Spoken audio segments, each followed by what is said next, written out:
Saudara-saudari yang terkasih, setiap orang dari kita mempunyai tugas dan tanggung jawab masing-masing.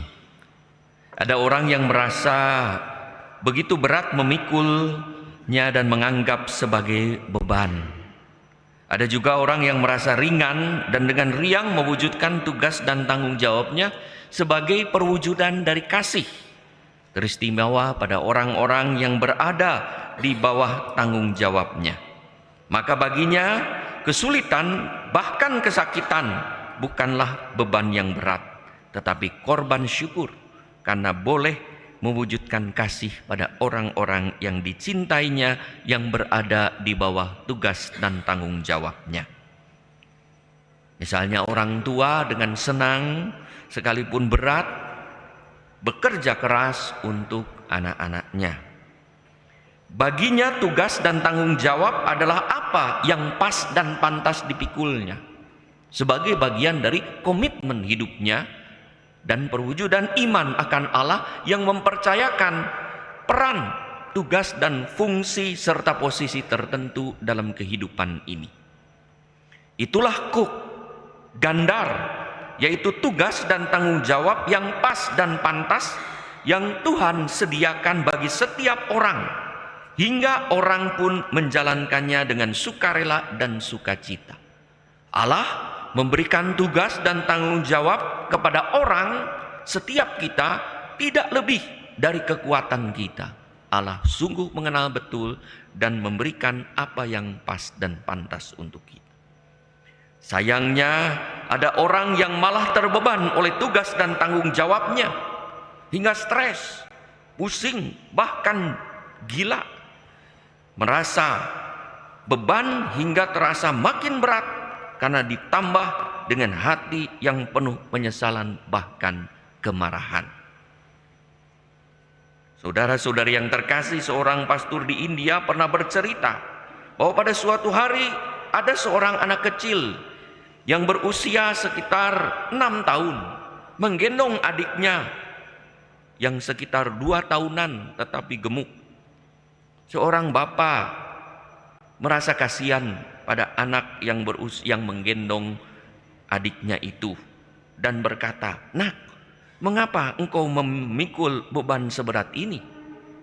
Bukankah ia sudah bisa berjalan? Suluhlah dia berjalan. Bukankah engkau juga masih kecil? Badanmu kecil, badan adikmu besar. Turunkanlah beban itu dan biarkanlah ia berjalan."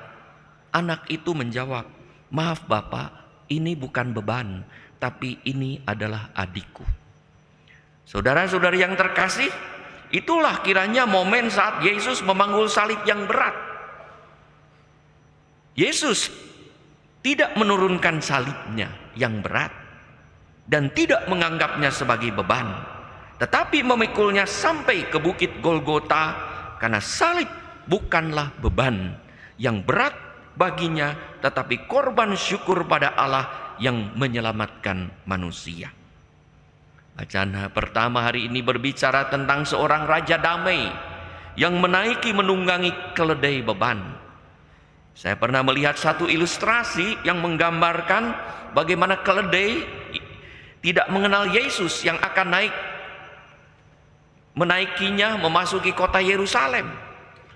Tetapi ketika dinaiki oleh Yesus, walaupun berat badannya, keledai kecil, ia mengangkat Yesus yang menungganginya, membawanya dengan senang hati. Karena mengira orang-orang itu bernyanyi Hosana, Hosana, memuji Allah, kiranya memuji keledai. Sehingga keledai sambil memanggul Yesus, membawa Yesus sambil manggut-manggut. Sepertinya yang dia dipuji. Dia merasa tidak ada beban, luar biasa. Karena Yesus saya dipuji, baru seumur hidup ada orang-orang yang memperhatikan, memuji-muji saya. Itu membawa sesuatu, tidak mengalami beban, tetapi bersyukur dan mengalami berkat seperti keledai itu. Maka Yesus memanggul salib yang dengan penuh syukur dan sukacita sebagai suatu persembahan yang layak pada Allah.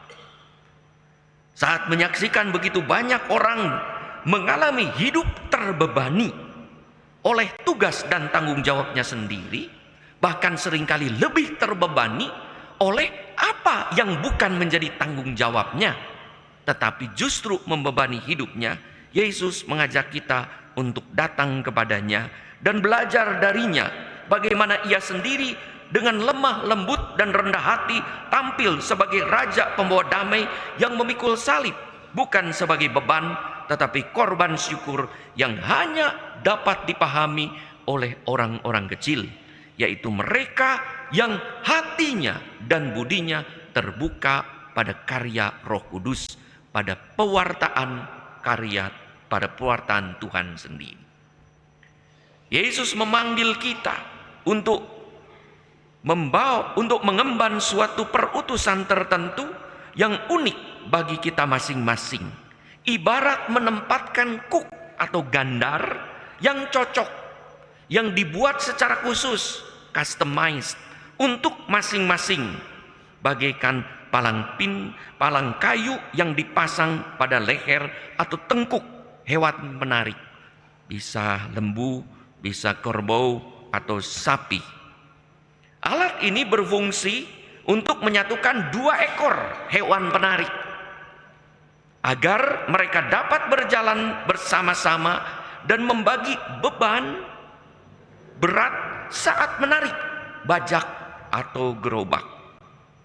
Maka agar efektif dan efisien hingga bajak dan gerobak menjadi ringan, gandar atau kuk itu diukur sedemikian rupa dan dibuat sesuai dengan bentuk leher masing-masing hewan penarik, hingga binatang itu merasa lebih ringan, aman, dan nyaman. Pada zaman Yesus, kuk itu juga dibuat, ada kuk yang dijual berdasarkan ukuran, ada juga kuk yang dibuat atau gandar yang dibuat berdasarkan permintaan para pemilik binatang itu, supaya binatang-binatang bekerja lebih efektif, lebih efisien, menarik beban entah bajak, entah gerobak dengan sangat luar biasa. Lebih dari itu, Yesus juga mengajak kita untuk tidak membawa gerobak tugas atau menarik bajak tanggung jawab sendiri hingga kita merasa berat, tetapi membawanya dengan Yesus yang rela menjadi teman, partner dalam memikul tugas dan tanggung jawab, hingga seberat apapun tugas dan tanggung jawab kita menjadi ringan. Yesus berkata, terimalah kuk, pikulah kuk gandar, sebab gandarku adalah ringan. Kenapa ringan? Karena dibuat berdasarkan ukuran kita, leher tanggung jawab kita, leher kemampuan kita. Dan kalau ada gandar, kita tidak pernah menarik seorang diri, tetapi menarik dengan partner. Siapakah partnernya? Yesus sendiri. Yesus menyediakan diri sebagai partner. Ketika 2 murid Emmaus menanggung beban berat, stres, sedih, kecewa, putus asa, pulang ke Emmaus, dalam perjalanan 2 orang Emmaus, sebagai satu pribadi yang sungguh-sungguh sedang mengalami down, jatuh, datanglah Yesus menemani perjalanan. Mereka berjalan bersama sehingga sampai ke desa tak terasa bersama-sama bercerita. Itulah Yesus yang menyediakan diri menjadi partner hidup kita, yang menarik, yang bersama-sama menarik beban, memanggul tugas dan tanggung jawab, dan meletakkan luar biasa gandar satu leher, punggung, pundak kita, yang satu lagi di leher dan pundak Yesus, dan ditariklah di poros tengah kayu untuk menarik bajak tanggung jawab ataupun gerobak tugas-tugas kita. Dalam kitab suci, gandar sering menjadi metafor yang melambangkan ikatan sebuah komitmen dan tanggung jawab kita. Dalam kebersamaan, dengan semangat kebersamaan itulah kita diajak untuk selalu menarik bajak bersama-sama. Dan percayalah, Tuhanlah yang menyediakan diri untuk bersama-sama menanggung tugas dan tanggung jawab. Di atas altar ini tertulis ajakan, marilah kepadaku kamu yang lelah dan menanggung berat.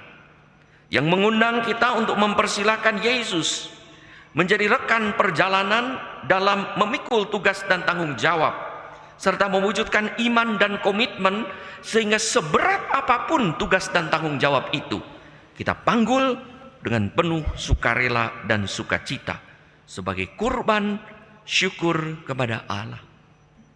Itulah kasih seorang ibu yang dengan susah payah mengandung anak 9 bulan dan melahirkan anaknya. Itulah juga kasih seorang ayah yang bekerja keras demi keluarganya. Itulah kasih seorang sahabat yang mati-matian membantu temannya yang sedang berada dalam kesusahan. Itulah Tuhan yang selalu hadir di tengah perjalanan kita ketika kita mengalami kesulitan melalui bantuan-bantuan orang lain. Lebih dari itu, Tuhan juga mengajak, janganlah mengangkat beban yang tidak perlu. Pernah pada suatu hari saya melihat ketika check-in ada orang yang membawa bagasi overweight dan dia harus membayar yang luar biasa, tapi dia tidak mau, akhirnya disuruh mengeluarkan. Dan ketika mengeluarkan, saya melihat ternyata ada botol minuman plastik yang luar biasa, 1,5 liter, beberapa botol dimasukkan ke sana untuk bekal perjalanan entah di mana. Akhirnya dikeluarkan dan ditinggal hingga beban itu sampai. Kadang-kadang kita membawa beban yang tidak berat. Anak-anak sekolah membawa ransel yang berat-berat. Apakah semua itu digunakan? Kita membawa barang-barang yang kadang-kadang tidak digunakan, dibawa kemana-mana, tidak dipakai juga. Itulah kadang-kadang kita membawa sesuatu yang tidak kita butuhkan, yang tidak diperlukan, malah memberatkan hidup kita, mengganggu perjalanan kita. Seorang yang overthinking, yang selalu merasa berpikiran negatif, yang sebetulnya tidak terjadi apa-apa dan berpikiran negatif, itu menjadi beban yang sebetulnya bukanlah beban yang harus kita tanggung. Saudara-saudari yang terkasih, Allah memberikan tugas dan tanggung jawab sekali lagi yang pas dan pantas untuk masing-masing kita. Sepertinya Yesus itu adalah tukang kayu yang selalu menyediakan diri untuk membuat gandar sesuai dengan pesanan. Seperti seorang penjahit yang membuatkan baju seperti apa yang badan kita. Kita bisa membeli baju berdasarkan ukuran S, M, X, XXX, XXX, dan ada yang X-nya lagi lebih banyak, ada. Tapi ada juga yang customize, yang lebih nyaman untuk kita. Nah, Tuhan itu memberikan tugas dan tanggung jawab kepada kita, customize, apa yang cocok, apa yang sesuai dengan kita.